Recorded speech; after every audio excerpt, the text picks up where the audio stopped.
The frost had crept into the valley 3 days early that year, and Zane Orwell knew his worn wool coat would barely be enough to keep himself warm, let alone the shivering orc woman who had stumbled onto his property just after dawn with blood freezing in her hair and desperation written across her face. He had found her collapsed near his barn, half dead from cold and exhaustion, her green skin pale as winter sage. And against every warning his father had drilled into him about keeping clear of orcs, he had dragged her inside and built up the fire until the cabin felt like summer.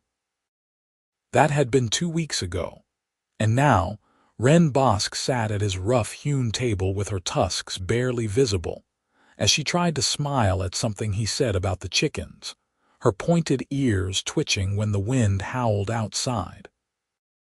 The bruises on her face had faded to yellow-green, and the gash on her temple had closed into a pink line that would likely scar.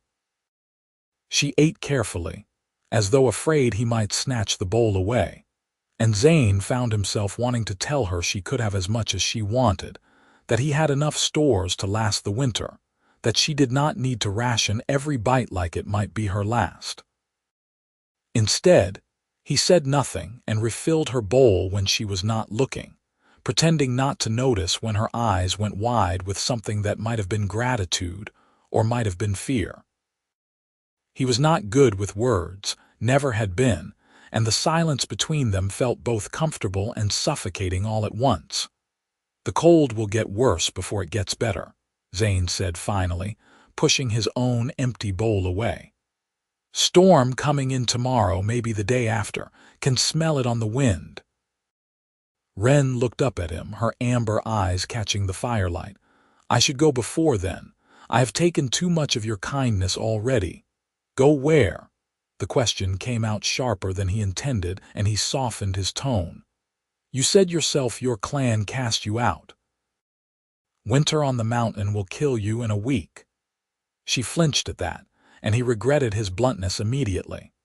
The story had come out in pieces over the past 2 weeks, whispered in the dark when she thought he was asleep, spoken haltingly over meals when the silence grew too heavy.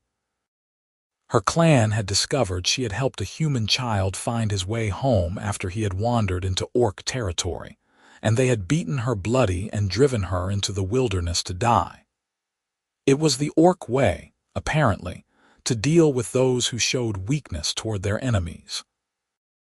"I will not be a burden to you through the winter," Wren said quietly, her fingers tightening around her spoon.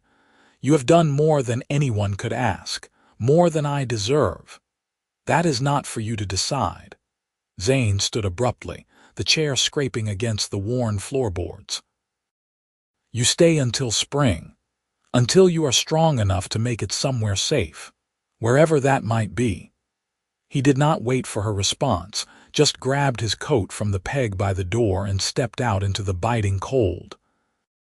The sky was the color of old iron, heavy with the promise of snow, and his breath came out in white plumes that vanished into the gathering dusk. He could feel her watching him from the window, and he wondered what she saw when she looked at him. A fool, probably. A human who had thrown away every lesson about survival and self-preservation because he could not stand to watch something suffer. His father would have left her in the snow to die. Would have said she was just an orc, just a savage, and that helping her would only bring trouble. His father had died 5 years ago with those same beliefs carved into his heart, and Zane had buried him in the family plot with a sense of relief he still felt guilty about. The barn was warm with animal heat, and Zane moved through the familiar routine of evening chores with mechanical efficiency. The cow, a placid brown creature named Buttercup, huffed at him as he milked her, and the chickens clucked irritably when he collected their eggs. He had built this life with his own hands after his father died, turning the struggling homestead into something that could sustain him through the lean years. And he had done it alone, because that was easier than trying to find someone who understood why he had chosen to live on the frontier instead of in one of the valley towns. When he returned to the cabin an hour later, his hands were numb and his face ached from the cold, but Wren had soup waiting for him, thick with vegetables from his root cellar and bits of salted pork. She had washed the dishes and swept the floor, and there was fresh wood stacked by the fireplace. She did not look at him as he hung up his coat and kicked off his boots, but he could see the tension in her shoulders, the way she held herself ready to flee. "Thank you," he said, settling into his chair. "For the soup. It is the least I can do." Her voice was barely above a whisper. "You have given me shelter and food and safety. I can at least earn my keep." They ate in silence, and Zane tried to think of something to say that would ease the awkwardness between them. He was not used to company, had grown accustomed to the quiet rhythms of a solitary life, and having someone else in his space felt both intrusive and strangely comforting. Wren was careful not to take up too much room, sleeping on a pallet by the fire instead of in the bed, moving through the cabin like a ghost who was afraid of being noticed. That night, as the wind picked up and the first flakes of snow began to fall, Zane lay awake in his bed and listened to the sound of her breathing. She was restless, shifting on the pallet, and he wondered if she was cold or simply unable to sleep. The cabin was warm enough, but the floor was hard and the blankets he had given her were threadbare in places. "Wren," he said into the darkness, "you all right?" There was a long pause, and then her voice came soft and uncertain. "I am fine. I did not mean to wake you. You did not." He sat up, the bed creaking under his weight. "You can take the bed if you want. I will sleep by the fire." "No." The word was sharp, almost panicked. "I could not. It would not be right." "Why not? It is just a bed." "Because you are human and I am orc, and there are lines that should not be crossed." She said it like a mantra, something she had been taught to believe without question. "You have already done too much. I will not take more." Zane sighed and lay back down, staring up at the dark ceiling.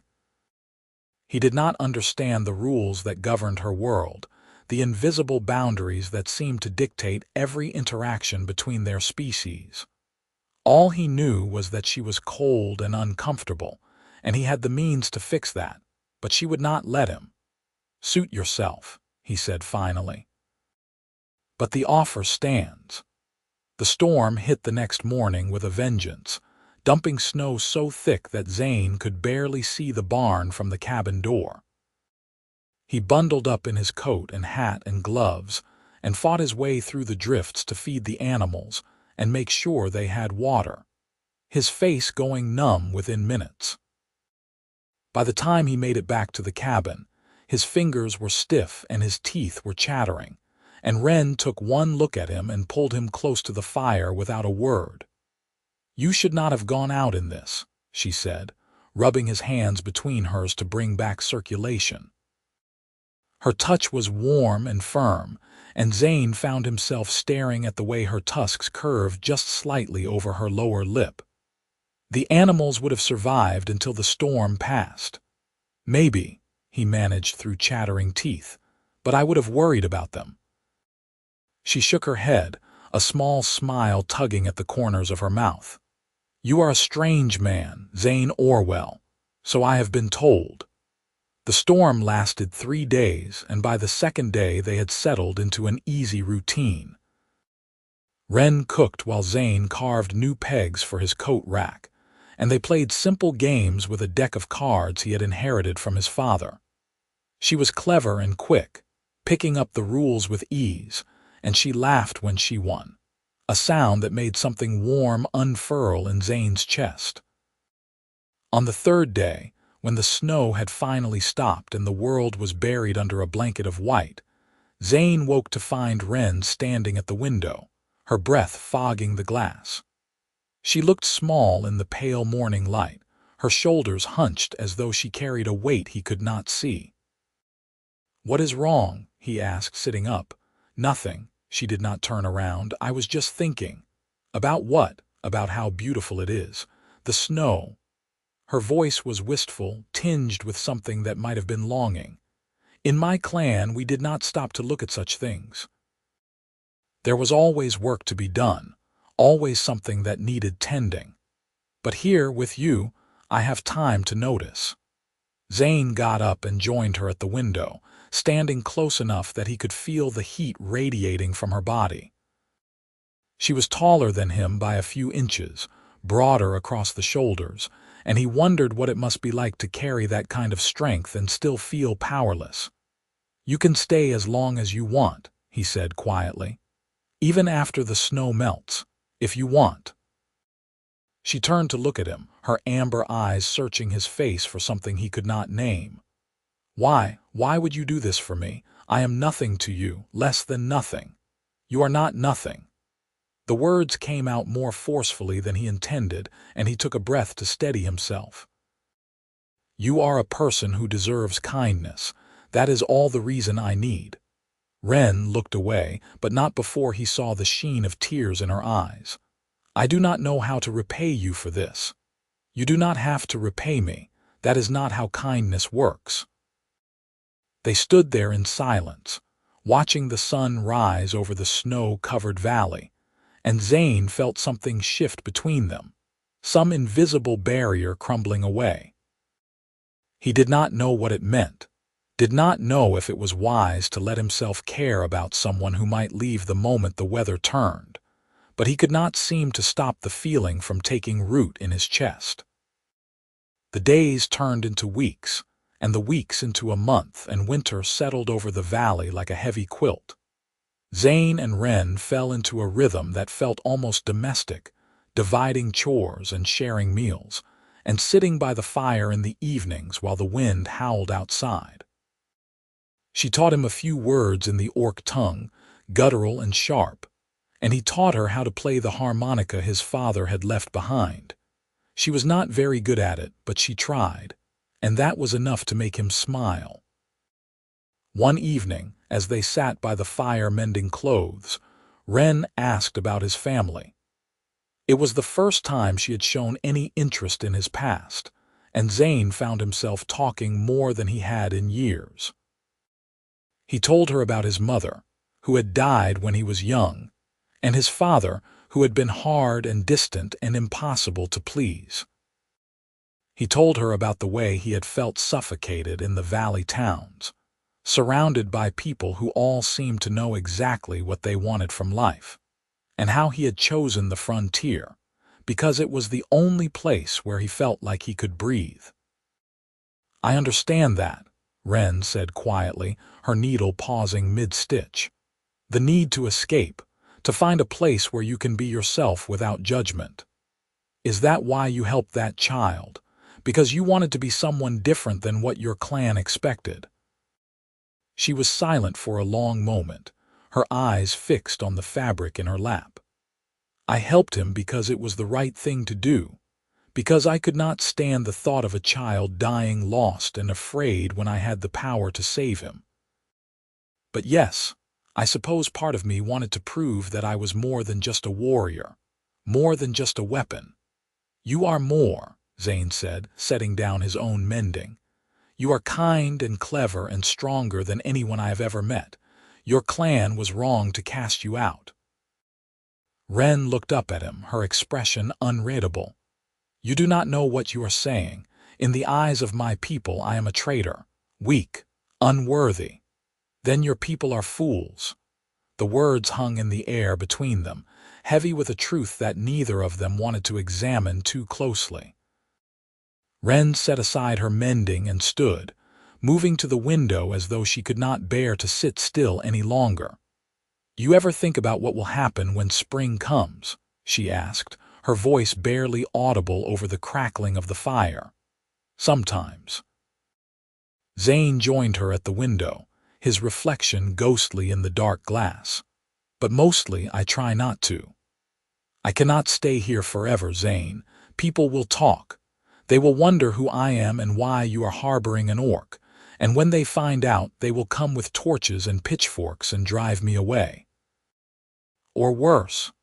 Then we will deal with it when it happens." He reached out and touched her shoulder, feeling the tension coiled beneath her skin. But until then, you are safe here. I promise." She turned to face him, and the distance between them felt suddenly very small. He could see the flecks of gold in her amber eyes, the faint scar that traced the line of her jaw, the way her lips parted as though she wanted to say something but could not find the words. "I do not want to bring trouble to your door," she said finally. "You have been too good to me for that." "I am not afraid of trouble." He let his hand fall away, even though part of him wanted to keep touching her, to feel the warmth of her skin under his palm. "I stopped being afraid of a lot of things when I chose to live out here." That night, Zane dreamed of green skin and amber eyes, and the sound of laughter that felt like sunlight breaking through clouds. He woke with a strange ache in his chest, and when he looked over at the pallet by the fire, he saw that Wren was already awake, staring at him with an expression he could not read. "Could not sleep?" he asked, his voice rough with sleep. "I slept enough." She stood and stretched, her movements graceful despite her size. "I thought I would make breakfast, if that is all right. You do not have to ask permission to use the kitchen, I know, but it feels wrong to presume." Zane sat up, running a hand through his hair. "Wren, you have been here for over a month. You do not have to tiptoe around me anymore. This is your home as much as it is mine."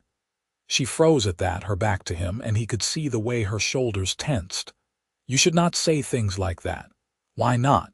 It is true." "Because it gives me hope." She turned to face him, and there was something raw and vulnerable in her eyes. "And hope is dangerous." Before he could respond, she turned away and busied herself with the fire, and Zane knew better than to push. He got up and dressed and went out to tend the animals, the cold air biting at his face and clearing his head. The snow had melted enough that he could see patches of brown earth, and the sky was the pale blue of early morning. Spring was still a long way off, but the promise of it was there in the air, and Zane found himself dreading its arrival for the first time in his life. When he returned to the cabin, Wren had breakfast ready, and they ate in companionable silence. She had made porridge with honey and dried berries, and it was warm and filling and exactly what he needed. He watched her eat, the way she closed her eyes when she took the first bite, savoring the taste, and he realized with a jolt that he did not want her to leave. That the thought of the cabin without her felt unbearably empty. "I need to go into town next week," he said, breaking the silence, "to trade for supplies, flour and salt and a few other things." Wren's expression shuddered. "I will stay here then. It would not be safe for me to be seen." "I know. I just wanted you to know in case you needed anything."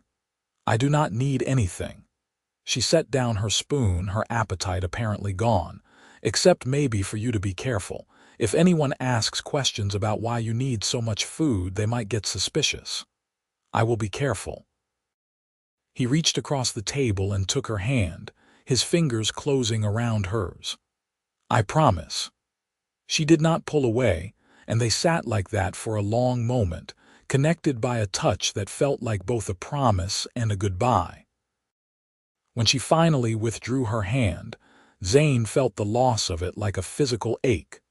The trip to town took most of the day, and Zane found himself distracted the entire time. He made his trades quickly, avoiding the curious glances of the other farmers and the pointed questions about how he was managing out on the frontier all alone. The general store owner, a garrulous man named Hobb, tried to engage him in conversation about the upcoming spring planting. But Zane kept his answers short and hurried back to his wagon as soon as he could. On the way home, he stopped at a small trading post run by a half-orc woman named Greta. She was one of the few people in the valley who did not seem to care about the color of someone's skin or the shape of their teeth, and Zane had always appreciated her blunt honesty. "You look like a man with something on his mind," Greta said as she weighed out a pound of coffee beans. "Woman trouble," Zane laughed despite himself. Something like that.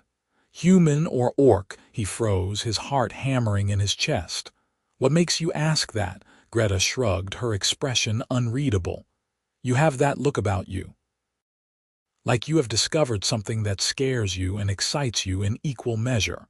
I have seen it before in men who fall for orc women. It never ends well.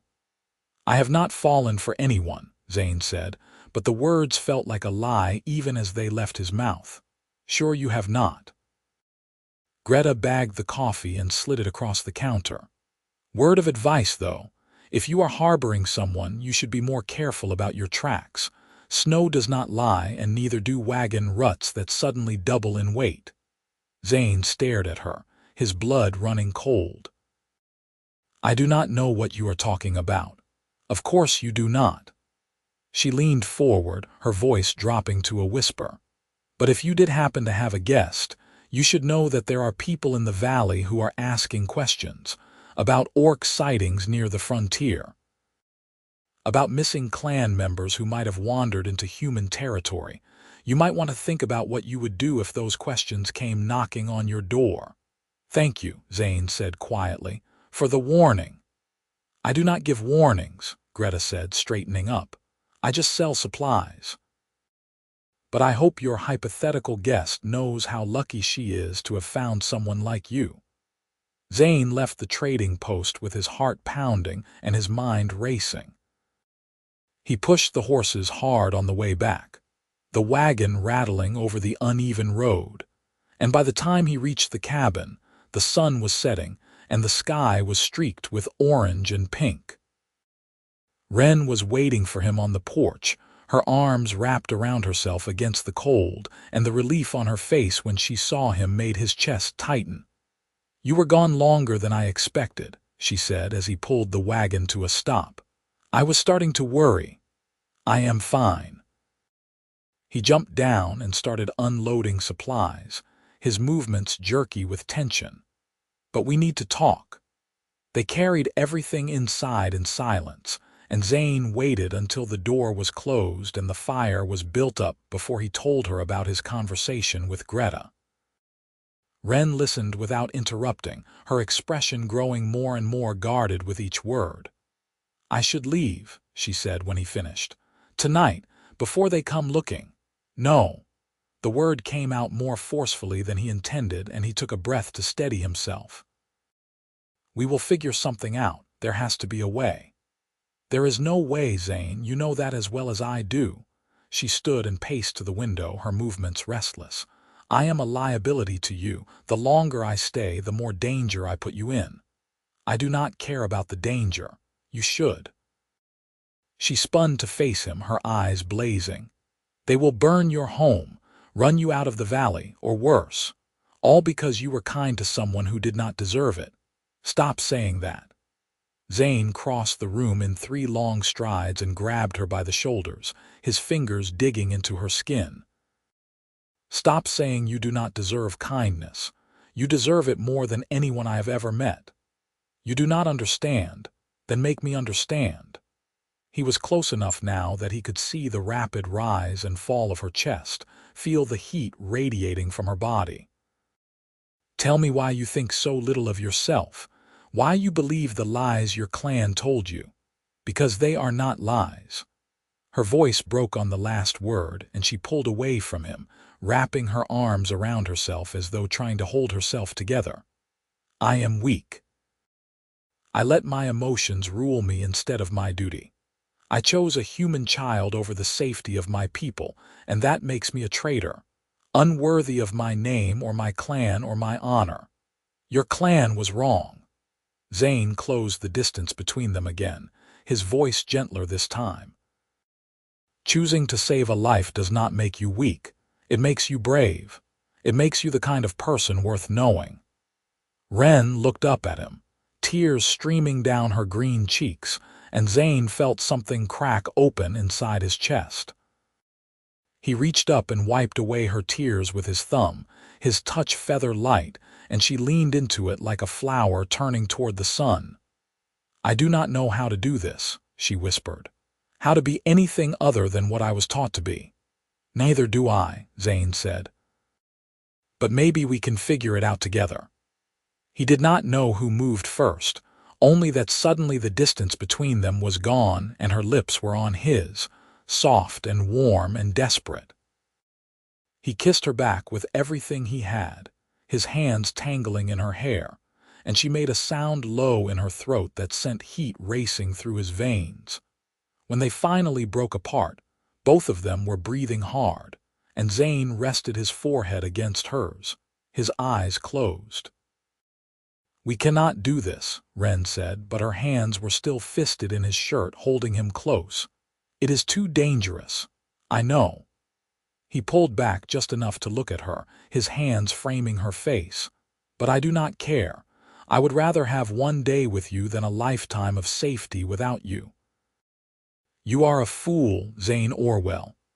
"I know that too." He smiled, and after a moment she smiled back, her tusks catching the firelight. "But I am your fool if you will have me." "I should say no," Wren said, but her voice was soft, almost tender. "I should walk away right now and spare us both the pain of what is to come. But you will not." "No." She kissed him again, slower this time, and Zane felt like he was drowning in the taste of her, the feel of her. "I will not." That night, they lay together in Zane's bed, her head on his chest and his arms wrapped around her. And for the first time in weeks, neither of them felt cold. They talked in whispers, sharing secrets and dreams and fears, and when the fire burned down to embers, Zane pulled the blankets up over them and held her close, memorizing the feel of her in his arms. "We will figure this out," he murmured into her hair. "I promise." "I hope you are right," Wren said, but her voice was drowsy, and within minutes she was asleep. Zane lay awake long after, listening to the sound of her breathing and thinking about what Greta had said. People were asking questions, which meant it was only a matter of time before someone came looking. He could not hide Wren forever, and he could not ask her to live in fear for the rest of her life.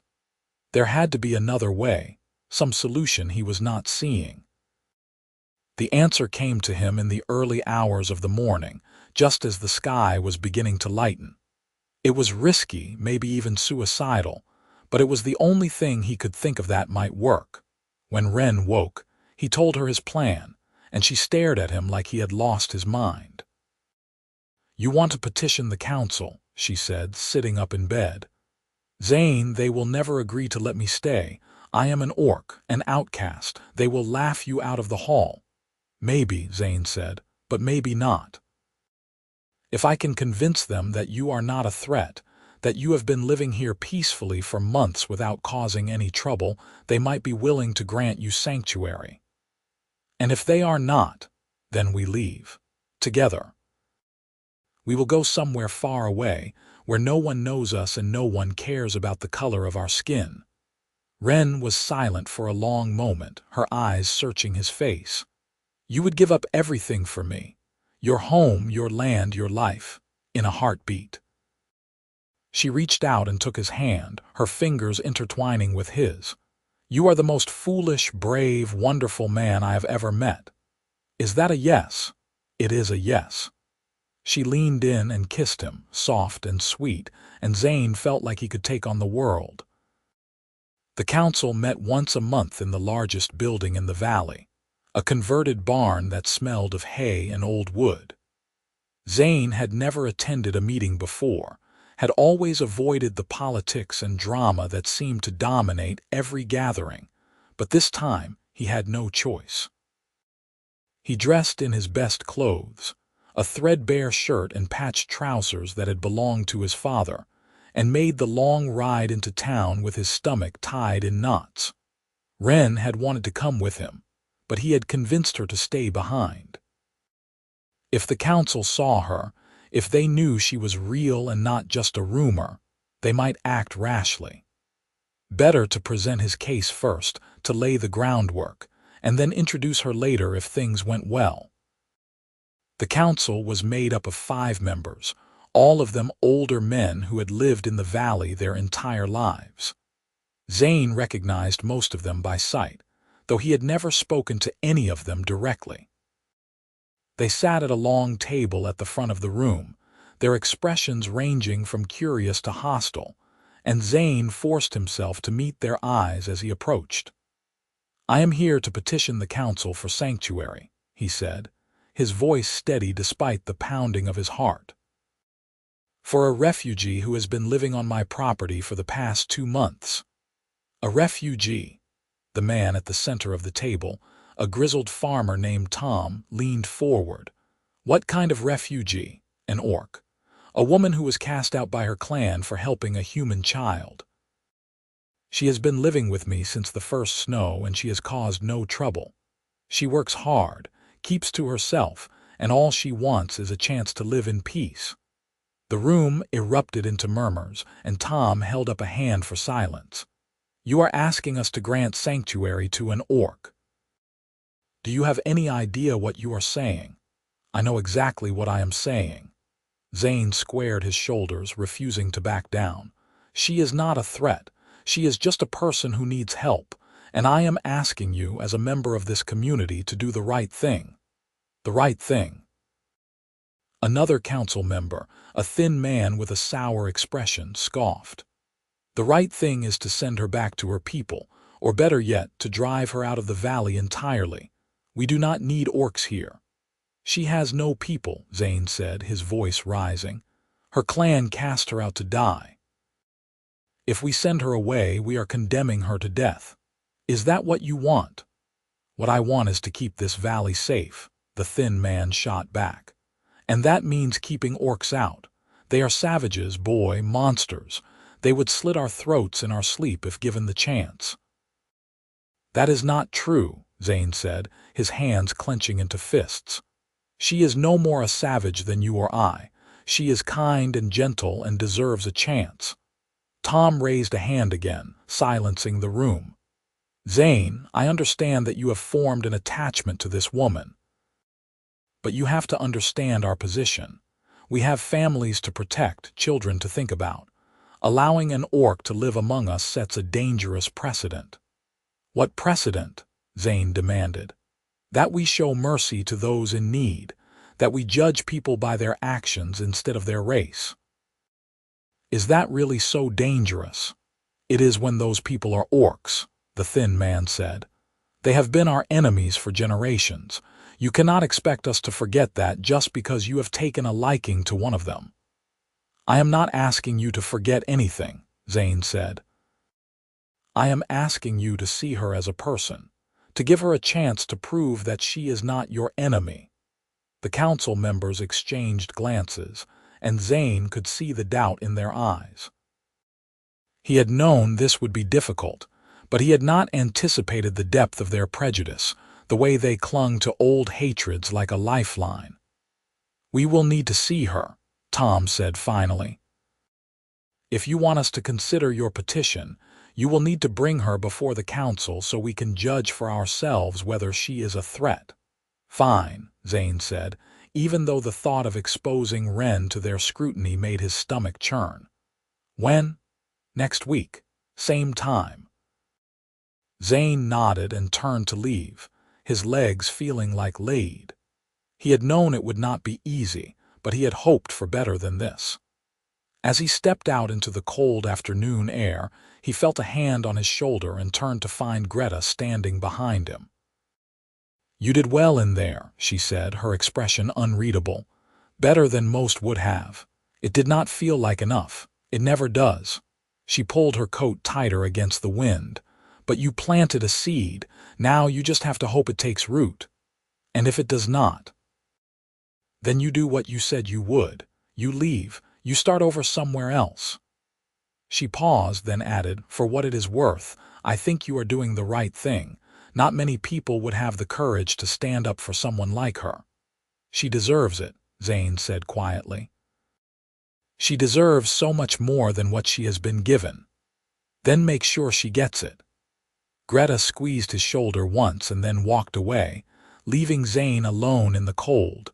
When he returned to the cabin, Wren was waiting for him on the porch, her arms wrapped around herself. She took one look at his face and knew. They said no, she said, her voice flat. They said they want to meet you. Next week. Zane climbed the steps and pulled her into his arms, needing the warmth of her body to chase away the chill that had settled in his bones. They want to judge for themselves whether you are a threat. And when they decide that I am, then we leave. Together. Just like we planned. Wren pulled back and looked up at him, her amber eyes shining with unshed tears. I am sorry, Zane. I am so sorry for bringing this trouble to your door. You have nothing to be sorry for. He cupped her face in his hands, his thumbs brushing over her cheekbones. I would do it all again in a heartbeat. I would do anything for you. I know. She closed her eyes and leaned into his touch. That is what scares me. They spent the next week preparing for the council meeting, rehearsing what Wren would say and how she would present herself. Zane coached her on the names of the council members, their personalities and biases, and Wren absorbed it all with the same focus she brought to everything else. She was nervous, he could tell, but she did not let it show except in the way her hands trembled slightly when she thought he was not looking. The night before the meeting, they lay in bed together, and Zane traced idle patterns on her arm with his fingertips. Whatever happens tomorrow, I want you to know that I love you, he said quietly. I do not care if it is too soon or if it is foolish. I love you, Wren Bosk, and nothing the council says will change that. Wren was silent for a long moment, and Zane wondered if he had said too much, pushed too hard. But then she rolled over to face him, her eyes soft in the firelight. I love you too, she said, her voice barely above a whisper. I have loved you since the day you pulled me from the snow and gave me a reason to keep living. You are the best thing that has ever happened to me, Zane Orwell, and I will spend the rest of my life trying to be worthy of you.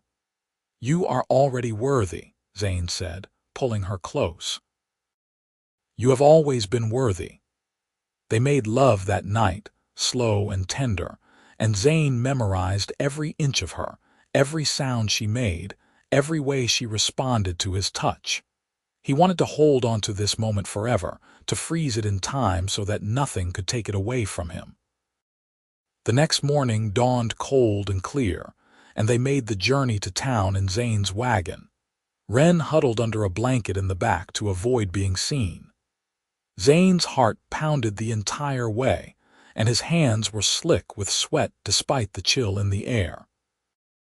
When they reached the council building, he helped Wren down and took her hand, squeezing it once for courage. Ready? He asked. As ready as I will ever be, she said, her voice steady despite the fear in her eyes. They walked into the building together, and the room fell silent.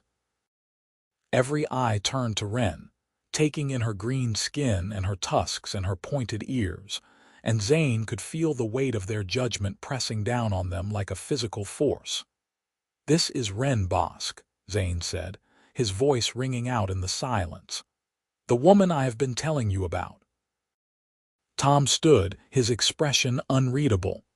Wren Bosk, thank you for coming. We have some questions for you. I will answer them as best I can, Wren said, her voice calm and clear. The questions came fast and hard, probing and invasive. They asked about her clan, her reasons for helping the human child, her intentions in the valley. Wren answered each one with honesty and dignity, never flinching, never backing down. She told them about the child who had been lost and afraid, about how she could not bear to let him die when she had the power to save him. She told them about the beating and the exile, about stumbling through the snow half dead and finding Zane's cabin. I do not ask for much, she said finally, her voice ringing with quiet conviction. Only a chance to live in peace, to work and contribute and be a part of something. I know that I am different, that I am not what you are used to, but I am not your enemy. I am just someone who wants a place to belong. The room was silent when she finished, and Zane could see the council members exchanging glances. He held his breath, waiting, hoping. Finally, Tom spoke. We will need time to deliberate. You may wait outside." Zane and Wren stepped out into the cold, and he pulled her close, wrapping his arms around her. "You were amazing in there," he murmured into her hair. "I am so proud of you." "I hope it was enough," Wren said, her voice shaking slightly. "I tried to be honest, to show them that I am not a threat. But I do not know if they believed me." "They would be fools not to," Zane said, but his own heart was pounding with uncertainty. They waited for what felt like hours, pacing back and forth in the cold, their breath coming out in white plumes. Finally, the door opened and Tom stepped out, his expression carefully neutral. "We have reached a decision," he said. "Please come inside." Zane and Wren walked back into the building, hand in hand, and faced the council. Tom cleared his throat, looking uncomfortable. "After much deliberation, we have decided to grant Wren Bosk provisional sanctuary in the valley," he said, and Zane felt his knees go weak with relief. "However, there are conditions. She will be required to check in with the council once a month, and any complaint or incident involving her will result in immediate revocation of her sanctuary. Additionally, she will be expected to contribute to the community in some way, whether through labor or trade." "I agree to those terms," Wren said, her voice strong despite the tears streaming down her face. Thank you so much. Do not make us regret this," the thin council member said, his expression sour. "One wrong move and you are gone." Understood, Wren said, nodding. Zane wanted to argue, to tell them that their conditions were insulting and unfair, but he knew better than to push his luck. They had won, at least for now, and that was enough. As they left the building, Wren turned to him, her eyes shining with joy and disbelief. "We did it," she said, laughing through her tears. "We actually did it." "We did," Zane said, pulling her into a tight embrace. "I told you we would figure it out." They rode back to the cabin in silence, both of them too overwhelmed to speak. When they finally reached home, Wren jumped down from the wagon and spun in a circle, her arms spread wide, laughing like a child. "I can stay," she said, her voice filled with wonder. "I can actually stay." "You can stay," Zane confirmed, catching her in his arms and spinning her around. "For as long as you want." That night, they celebrated with a simple meal of roast chicken and winter vegetables, and Zane opened a bottle of his father's old whiskey that he had been saving for a special occasion. They toasted to new beginnings and second chances, and when the bottle was empty and the fire was burning low, they stumbled to bed together, drunk on happiness and hope. The next few months passed in a blur of hard work and quiet joy. Wren proved herself to the community through small acts of kindness, helping neighbors with heavy lifting, sharing the vegetables from Zane's garden, and slowly winning over even the most skeptical residents. She attended the monthly council meetings without complaint, answering their questions with patience and grace, and Zane watched with pride as she carved out a place for herself in the valley. Spring came late that year, but when it finally arrived, it was glorious. The snow melted away to reveal green fields and blooming wildflowers, and Zane and Wren worked side by side to prepare the land for planting. She was strong and tireless, and together they accomplished in days what would have taken Zane weeks on his own. One evening, as they sat on the porch watching the sun set over the valley, Wren turned to him with a shy smile. "I have been thinking," she said, her fingers playing with the hem of her shirt, "about the future, about what comes next." "What about it?" Zane asked, reaching over to take her hand. "I want to build something here, with you, a real life, not just a temporary refuge." She paused, then added, "I want to be your wife, Zane, if you will have me." Zane stared at her, his heart swelling with so much love that he thought it might burst. "You want to marry me?" "I do." Wren looked down at their joined hands, her voice soft. "I know it will not be easy. People will talk and there will be those who never accept us, but I do not care. I want to spend the rest of my life with you, facing whatever comes together." "Yes," Zane said, his voice rough with emotion. "Yes, 1,000 times yes." He pulled her into a kiss, deep and passionate, and Wren laughed against his lips, the sound bright and free. When they finally broke apart, Zane rested his forehead against hers, his eyes closed. "I do not have a ring," he said. "I do not have anything fancy to offer you, just me and this cabin and a life of hard work." "That is all I need," Wren said, cupping his face in her hands. "That is more than I ever dreamed of having." They were married a month later in a simple ceremony on the banks of the river that ran through Zane's property.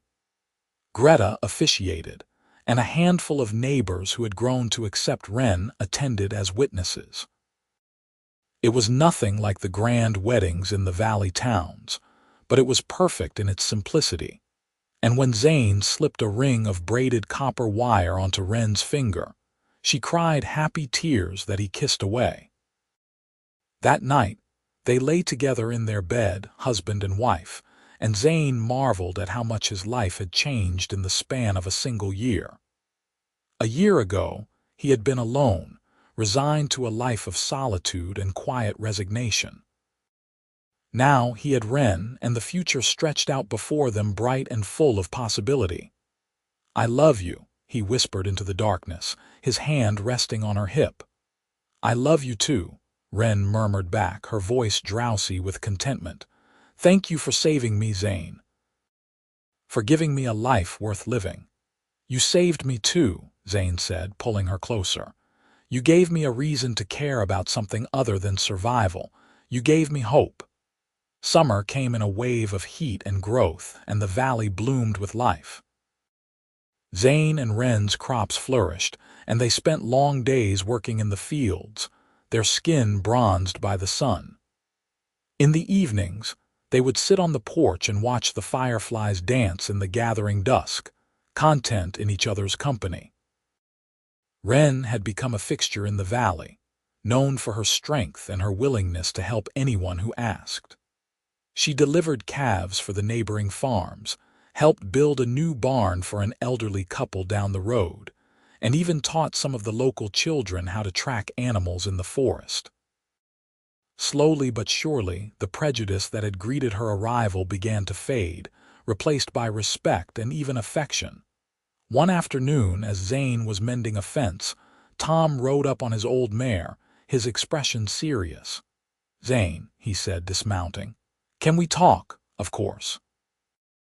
Zane set down his hammer and wiped the sweat from his brow. "What is on your mind?" "It is about Wren," Tom said, and Zane's heart sank. "I wanted to let you know that the council has decided to remove the provisional status from her sanctuary. As of today, she is a full member of this community with all the rights and protections that entails." Zane stared at him, hardly daring to believe what he was hearing. "You are serious, dead serious." Tom smiled, a genuine expression that softened his weathered features. "She has more than proven herself. Hell, she has done more for this valley in 6 months than some folks do in a lifetime. You were right about her, Zane. We were wrong to doubt you." "Thank you," Zane said, his voice thick with emotion. "That means more than you know. You are welcome." Tom clapped him on the shoulder. "You are a good man, Zane Orwell. Your father would be proud." As Tom rode away, Zane turned to find Wren standing in the doorway of the cabin, her eyes wide with disbelief. "Did I hear that right?" she asked, her voice trembling. "Did he say?" "You are free," Zane said, crossing the yard in long strides and sweeping her into his arms. "No more provisional status, no more conditions. You are a full member of the community." Wren burst into tears, and Zane held her as she sobbed against his chest, years of fear and uncertainty pouring out of her in a flood. When she finally calmed, she pulled back and looked up at him, her face streaked with tears. "I never thought this would be possible," she said, her voice hoarse. I never thought I would find a place where I belonged." "You belong here," Zane said, brushing a strand of hair from her face. "With me. Always."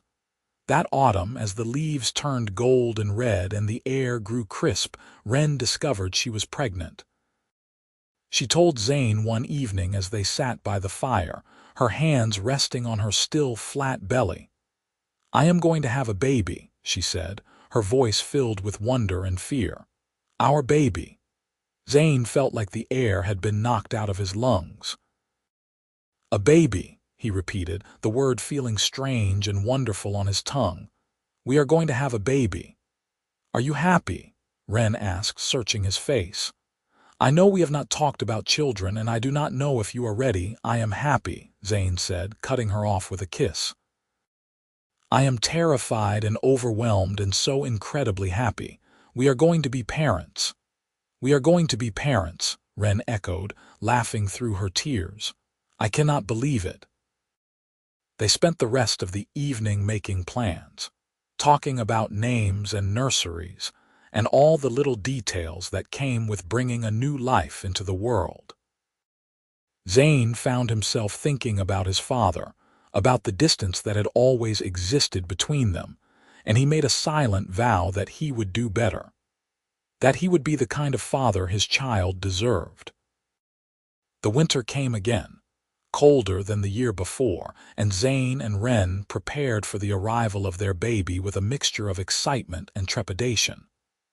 Wren's belly grew round and heavy, and Zane found himself constantly worrying about her, making sure she was warm and fed and comfortable. She tolerated his fussing with good humor, teasing him about being an overprotective husband. "I am an orc," she reminded him one evening as he insisted she put her feet up. "I am stronger than you think. I am not going to break." "I know," Zane said, rubbing her swollen feet, "but humor me." "Please." "Fine," Wren said, sighing, "but only because I love you." The baby came in the middle of a snowstorm, arriving just after dawn with a cry that filled the cabin with sound. Zane held his daughter for the first time and felt his entire world shift. She was tiny and perfect, with green-tinged skin and the tiniest nubs of tusks, and when she opened her eyes, they were the same amber as her mother's. "She is beautiful," Zane whispered, tears streaming down his face. "She is perfect. What should we name her?" Wren asked, her voice exhausted but happy. Zane thought for a moment, looking down at the tiny face cradled in his arms. "Hope," he said finally. "Her name is Hope." "Hope," Wren repeated, smiling. "I like that." They spent the next few weeks in a haze of sleepless nights and endless feedings, learning how to be parents together. It was hard and exhausting and more rewarding than anything Zane had ever done. He watched Wren with their daughter and fell in love with her all over again, marveling at her patience and her strength. Spring came again, bringing with it new life and new beginnings. Hope grew quickly, her laughter filling the cabin with joy, and Zane found himself constantly amazed by the little person she was becoming. She had her mother's determination and her father's stubbornness, and she was fearless in a way that both delighted and terrified him. One evening, as they sat on the porch watching Hope toddle around the yard, Wren turned to Zane with a contented smile. "You remember that first winter?" she asked, "when you found me in the snow and brought me inside?" "Every day," Zane said, reaching over to take her hand. "It was the best decision I ever made." "I was so afraid," Wren said quietly, "afraid that you would send me away, that I would have to face the world alone. But you did not. You gave me a chance when no one else would." "You gave me a chance too," Zane said. "A chance to be something more than just a man living alone on the frontier. You gave me a family." Wren leaned her head on his shoulder, and they sat in comfortable silence, watching their daughter play. The valley stretched out before them, green and alive, and Zane felt a sense of peace that he had never known before. This was his life now, and it was more than he had ever dreamed of. Years passed, and the valley changed. More settlers arrived, drawn by the promise of good land and a fresh start, and the community grew. Zane and Wren became pillars of that community, known for their kindness and their willingness to help anyone in need. Their home was always open, their table always welcoming, and people came from all over to seek their advice and their friendship. Hope grew into a bright, curious child, and then into a strong, confident young woman. She inherited her mother's strength and her father's compassion, and she moved through the world with a grace that made Zane's heart swell with pride. She faced prejudice and ignorance with the same quiet dignity her mother had shown, and slowly but surely, she changed hearts and minds. One evening, as Zane sat on the porch with Wren, watching the sunset paint the sky in shades of orange and gold, he felt a profound sense of gratitude wash over him. "We did it," he said, taking her hand. "We built a life together. Against all odds, we made it work." "We did," Wren agreed, squeezing his fingers. "And I would not change a single moment of it. Not even the hard parts," Zane asked, smiling. "Especially not the hard parts," Wren said. "They made us who we are. They brought us here to this moment, and I would not trade it for anything." Zane leaned over and kissed her, soft and sweet, and Wren kissed him back with the same passion and love that had sustained them through all the years. When they pulled apart, Zane rested his forehead against hers, his eyes closed. "I love you, Wren Orwell," he said. "I will love you until the end of my days." "And I love you, Zane Orwell," Wren said. "Always and forever." As the sun dipped below the horizon and the first stars appeared in the darkening sky, Zane and Wren sat together, hand in hand, and watched the world turn. Their daughter was inside, preparing dinner, and the smell of cooking food drifted out through the open door. Somewhere in the distance, a nightingale began to sing, its song sweet and clear in the evening air. This was their life, built on love and trust and the willingness to see beyond the surface to the person beneath. It was not perfect, and it had not been easy, but it was theirs, and that was all that mattered. The memory of that first winter, when Wren had stumbled into his life half frozen and desperate, felt like a lifetime ago. But Zane could still remember every detail, the way her green skin had been pale with cold, the way her amber eyes had watched him with a mixture of fear and hope. He had made a choice that day, to see her as a person instead of a monster, and that choice had changed everything. In the years since, they had faced countless challenges. There had been harsh winters and failed crops, illness and injury, and the constant struggle to prove themselves to a community that had been slow to accept them. But they had faced it all together, and that had made all the difference. Now, as Zane looked at the woman beside him, her green skin lined with age and her tusks worn smooth, he felt a surge of love so powerful it nearly took his breath away.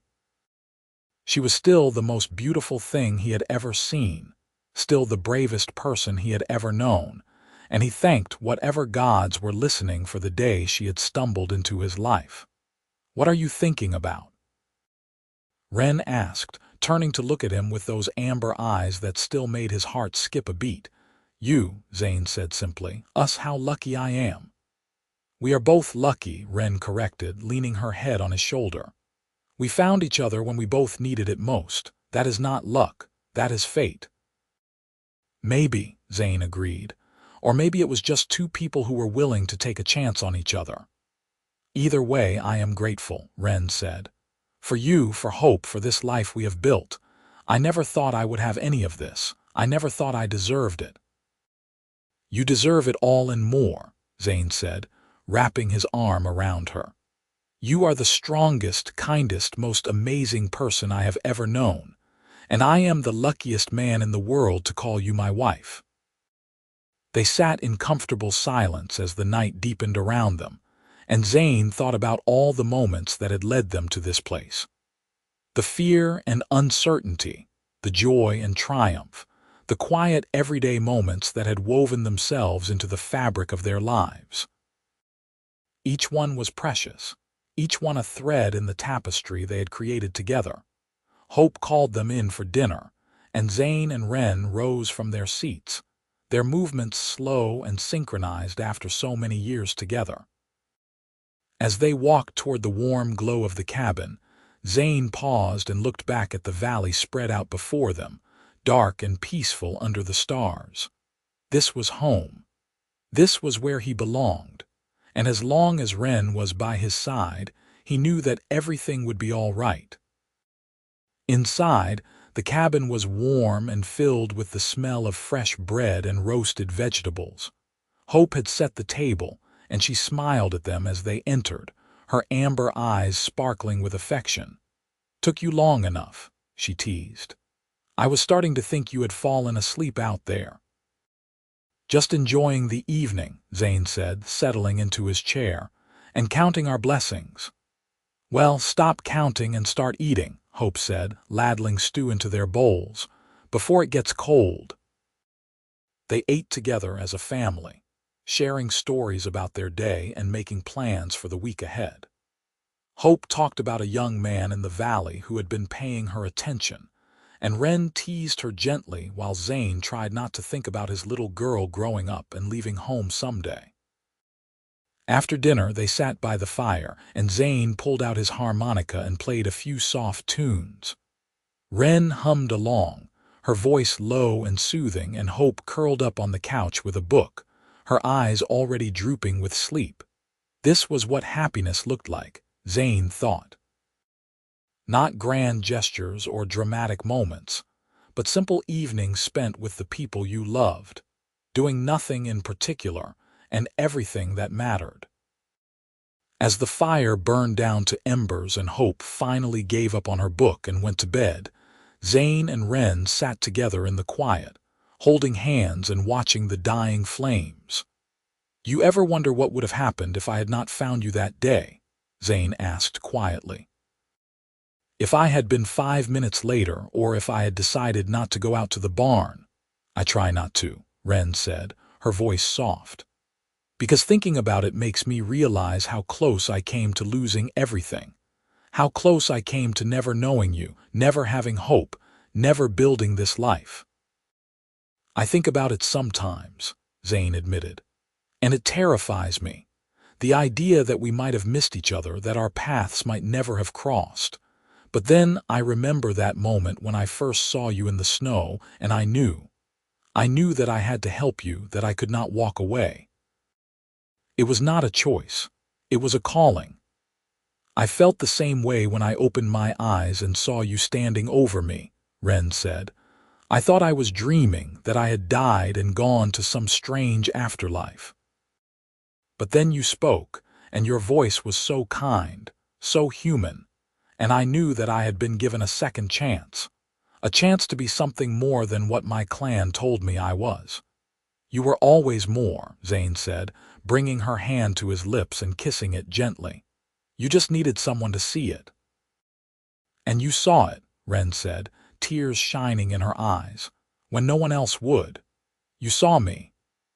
They went to bed shortly after, curled together in the warmth of their shared blankets, and Zane held Wren close, listening to the steady rhythm of her breathing. He thought about all the years they had spent together, all the challenges they had overcome, and he felt a profound sense of peace settle over him. This was love, he thought. Not the passionate, consuming love of youth, but the deep, abiding love that came from building a life with someone, from facing the world together and coming out stronger on the other side. It was the love of shared mornings and quiet evenings, of inside jokes and comfortable silences, of knowing someone so well that you could anticipate their needs before they even spoke them. As he drifted off to sleep, Zane whispered a silent thank you to whatever force had brought Wren into his life. She had changed him in ways he was still discovering, had made him braver and kinder and more open to the possibilities of the world. She had taught him that love was not about finding someone perfect, but about finding someone worth fighting for, someone worth standing beside no matter what the world threw at you. And he would stand beside her for the rest of his days, come what may. The years continued to pass, marked by the changing of the seasons and the slow, steady rhythm of life on the frontier. Zane and Wren grew older together, their bodies aging but their love only deepening with time. They watched Hope grow into a woman, fall in love with a kind young man from the valley, and start a family of her own. They became grandparents and then great-grandparents, and with each new generation, they saw their legacy spreading out across the valley like ripples on a pond.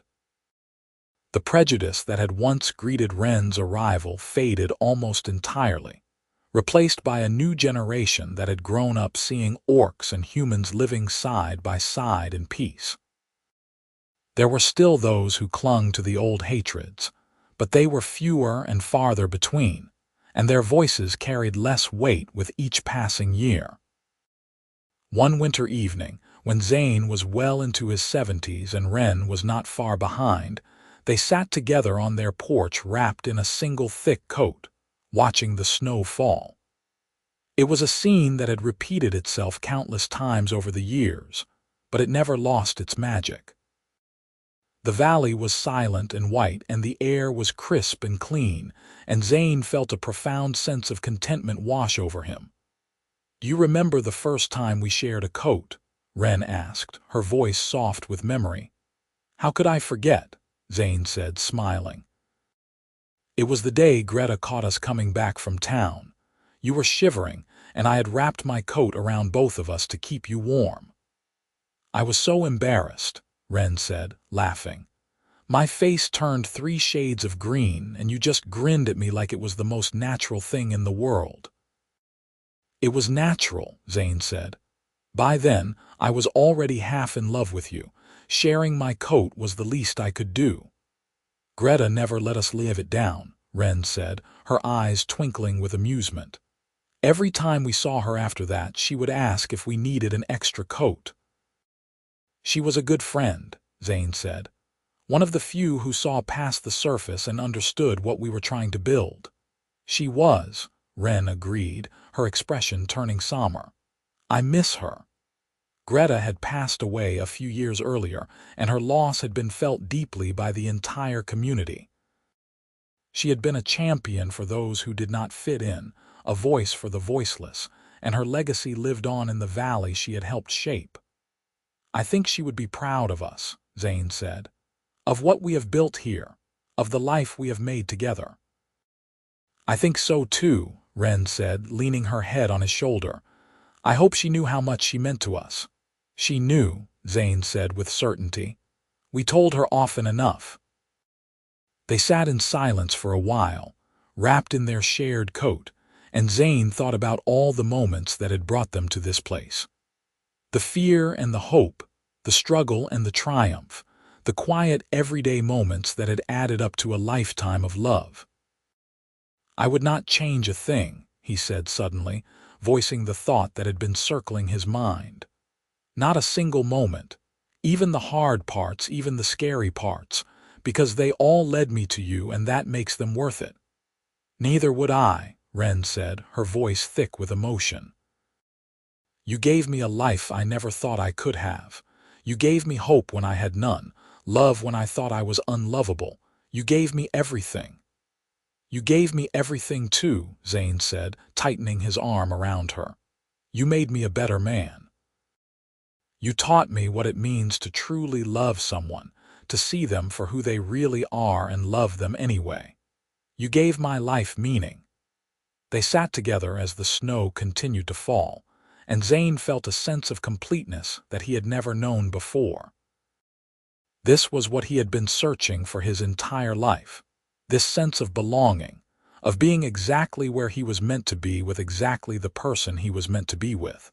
When the cold finally drove them inside, they made tea and sat by the fire, holding hands and watching the flames dance. Hope stopped by with her children, bringing fresh bread and news from the valley, and the cabin was filled with laughter and warmth. As Zane watched his family gathered around the fire, 3 generations bound by love and shared history, he felt tears prick at his eyes. This was his legacy, he thought. Not land or wealth or fame, but this family, this love, this proof that kindness and compassion could triumph over hatred and prejudice. When everyone had finally left and it was just him and Wren again, they prepared for bed with the ease of long practice. As they lay together in the darkness, Wren turned to him with a smile. "We have had a good life, you and I," she said. "The best life," Zane agreed. "The only life I ever wanted. When I stumbled onto your property all those years ago, I never imagined this," Wren said. "I never imagined that I could be this happy, that I could have a family and a home and someone who loved me for who I am." "I never imagined it either," Zane said. "But I am so grateful that I found you, that you found me. That we were brave enough to take a chance on each other when the world told us we should not." "We were brave," Wren agreed, "and we were foolish, but mostly we were lucky." "Lucky and stubborn," Zane said, making her laugh. "Stubborn enough to make it work," Wren said. "Even when everyone said we could not." "Especially when everyone said we could not," Zane corrected. They fell asleep wrapped in each other's arms, and Zane dreamed of green skin and amber eyes and the sound of laughter that felt like coming home. When he woke the next morning, Wren was still there beside him, her face peaceful in sleep, and he felt a surge of love so powerful that it nearly overwhelmed him. This was his life. This was his love, and he would cherish every moment of it for as long as he lived. The seasons continued their eternal dance, and Zane and Wren moved through them with the grace of people who had learned to appreciate each day as the gift it was. They worked their land, tended their animals, and welcomed visitors with open arms and open hearts. They told stories about the old days, about the struggles and triumphs, about the love that had sustained them through it all.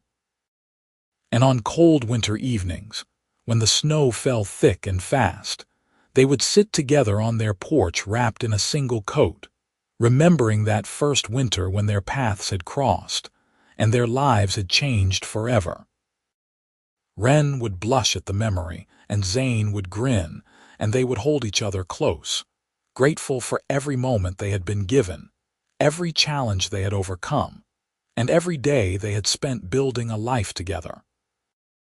Their story became legend in the valley, told and retold by parents to children, grandparents to grandchildren. It became a story about courage and kindness, about seeing past the surface to the person beneath, about the power of love to transcend boundaries and break down walls. It became a story about hope, about the possibility of change, about the future they had helped create. But for Zane and Wren, it was simply their story. The story of 2 people who had found each other in the darkness and had chosen to build a light together. A light that had grown and spread until it illuminated the entire valley, showing others the way forward. And as they sat together on their porch, wrapped in their shared coat, watching the snow fall and feeling the warmth of their love surrounding them, they knew that they had done something extraordinary.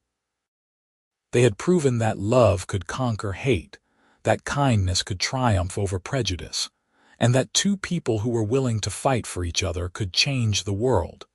This was their happily ever after, hard-won and precious and more beautiful than anything they could have imagined.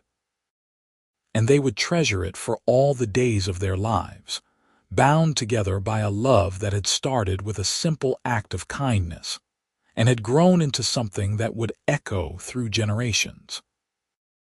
Hope, their daughter, would carry their story forward, sharing it with her children and grandchildren, making sure that the lessons they had learned were not forgotten. She would tell them about the winter her mother had stumbled onto her father's land, about the courage it had taken to help someone when the world said you should not, about the love that had bloomed in the most unlikely of places. And she would tell them that if two people as different as her parents could find a way to build a life together, then anything was possible.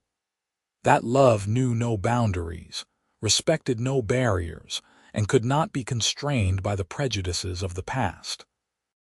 As Zane and Wren grew older, they watched their legacy take root and spread throughout the valley and beyond. More mixed families began to appear, human and orc, building lives together and raising children who saw no difference between the two races. The old hatreds faded, replaced by understanding and acceptance, and the valley became a beacon of hope for those seeking a new beginning. On their 50th wedding anniversary, the entire valley came together to celebrate. There was food and music and dancing, and people traveled from far and wide to honor the couple who had changed so many lives. Zane and Wren stood at the center of it all, hand in hand, their eyes shining with happy tears as they looked out at the community they had helped build. "Who would have thought," Wren whispered to Zane as they watched the festivities, "that two outcasts could create something so beautiful?" "I always knew," Zane said, squeezing her hand. "From the moment I saw you in the snow, I knew that you were special, that we were meant to be together." "You saved my life that day," Wren said, her voice thick with emotion. "In more ways than one." "You saved mine too," Zane replied. "You gave me a reason to live instead of just exist. You showed me what it means to truly love someone." They danced together that night, moving slowly to the music, and everyone who watched them could see the depth of their love in every gesture, every glance, every touch. They were two halves of a whole, bound together by more than just vows or convention, but by a love that had been tested and proven and had emerged stronger for it. As the years continued to pass, Zane and Wren remained inseparable. They gardened together, cooked together, and spent long evenings sitting on their porch watching the world go by. Their bodies grew frail, but their spirits remained strong, sustained by the love they had for each other and the joy they found in the simple pleasures of life. When Zane finally passed away at the age of 83, he did so peacefully in his sleep, with Wren holding his hand and whispering words of love in his ear. His last thoughts were of her, of the life they had built, of the love they had shared, and he went to whatever came next with a smile on his face and peace in his heart. Wren mourned him deeply, but she did not let grief consume her. She continued to live on their land, tending their garden and welcoming visitors, sharing stories about Zane and the life they had built together. She spoke of him with love and joy, celebrating all the years they had shared rather than lamenting the ones they would not have. On cold winter evenings, she would sit on the porch wrapped in Zane's old coat, the one they had shared so many times, and she would talk to him as though he were still there beside her. She told him about the grandchildren and great-grandchildren, about the changes in the valley, about the way his legacy continued to shape the world around them. And sometimes, when the snow fell just right and the wind whispered through the trees, she could almost feel him there with her, his arm around her shoulders, his warmth seeping into her bones. In those moments, she would close her eyes and smile, knowing that their love had transcended death, that they were bound together by something deeper and more enduring than mere mortality. When Wren finally passed away 2 years later, she did so with the same peace that had marked Zane's death. She was buried beside him in the family plot, under a tree they had planted together decades earlier, and the entire valley came to pay their respects. Hope stood at her mother's grave. Her own children and grandchildren gathered around her, and she told them the story one more time. The story of how her father had found her mother in the snow, of how they had built a life together against all odds, of the love that had sustained them through every challenge and every triumph. They taught us that love is stronger than hate, Hope said, her voice ringing clear in the cold air. That kindness matters, that courage is not the absence of fear but the willingness to act in spite of it.